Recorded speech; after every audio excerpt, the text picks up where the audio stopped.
Hello guys, welcome to share ఐడియాస్కి. తెలంగాణ రాష్ట్ర వ్యాప్తంగా తెలంగాణ రాష్ట్ర ప్రభుత్వం అయితే వృద్ధులకి, వితంతువులకి, అలానే దివ్యాంగులకి అయితే పింఛన్ అయితే పెంచబోతుంది. ఎందుకంటే ఎలక్షన్స్ టైంలో హామీ అయితే ఇచ్చింది కాబట్టి ప్రతి ఒక్కరికి అయితే పింఛన్ అయితే పెంచుతాము అనేసి. ఎలక్షన్లో కాంగ్రెస్ గెలిచింది, ఇంకా పింఛన్ అయితే పెంచలేదు కాబట్టి ఈ నేపథ్యంలో రాష్ట్ర ప్రభుత్వం అయితే మనకు కీలక నిర్ణయం తీసుకోబోతుంది. మొత్తానికి అయితే వచ్చే నెల నుంచి అయితే పింఛన్ పెంచి డబ్బులు అయితే ఇవ్వబోతుంది. ఎవరికి ఎంతెంత అనే దానిపై వీడియో క్లారిటీ చెప్తే అనుకో చూడండి ఫ్రెండ్స్. మీగా మంచిగా ఫస్ట్ టైం వస్తే సబ్స్క్రైబ్కి పక్కన మిలహం చేసుకోండి. ప్రతి ఒక్క లైక్స్ అని షేర్ చేయండి. ఇంకా డైరెక్ట్ టాపిక్ తెలిపోతాం. తెలంగాణ రాష్ట్ర వ్యాప్తంగా తెలంగాణ రాష్ట్ర ప్రభుత్వం అయితే మరో కీలక నిర్ణయం తీసుకోబోతుంది. పింఛన్ అయితే పెంచబోతుంది. ఆసరా పింఛను వృద్ధులకి, వితంతువులకి మనకైతే 4,000 ఇస్తామనేసి హామీ అయితే ఇచ్చింది. అలానే దివ్యాంగులకి 6,000 అయితే ఇస్తామని చెప్పింది.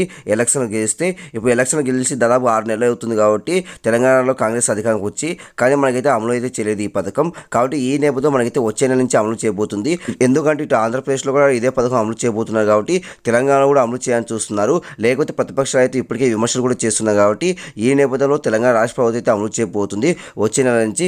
ఇక్కడ మరో గుడ్ న్యూస్ అయితే తెలంగాణ కాంగ్రెస్ వచ్చి 6 నెలలు అవుతుంది కాబట్టి అప్పటి నుంచి పింఛన్ అయితే పెంచలేదు. ఆ 6 నెలలకు సంబంధించి పింఛన్ ఒకేసారి విడుదల చేయాలని చూస్తుంది రాష్ట్ర ప్రభుత్వం. కాబట్టి ఈ నేపథ్యంలో వృద్ధులకి, వితంతువులకు ఒకేసారి 12,000 వచ్చే అవకాశం కనిపిస్తుంది. అలానే మనకి దివ్యాంగులు ఒకేసారి 16,000 వచ్చే అవకాశం కనిపిస్తుంది. ఎందుకంటే 6 నెలల నుంచి మనకైతే పింఛన్ అయితే ఇవ్వలేదు, అంటే పింఛన్ పెంచలేదు కాబట్టి ఆ 6 నెలలకు సంబంధించి అయితే పింఛన్ అయితే ఇవ్వాలని చూస్తుంది. మొత్తానికి అయితే మనకైతే వృద్ధులకి, వితంతువులకి 12,000, దివ్యాంగులకి మనకైతే 16,000 అయితే ఇవ్వబోతుంది. అంటే ఈ నెల మాత్రమే అలా ఇస్తారు. మిగతా నెల మనకు వచ్చేసి 4,000, 6,000 అయితే ఇస్తారు. కాబట్టి ఇది ఓవరాల్ ఇది ఒక శుభవార్త అని చెప్పొచ్చు.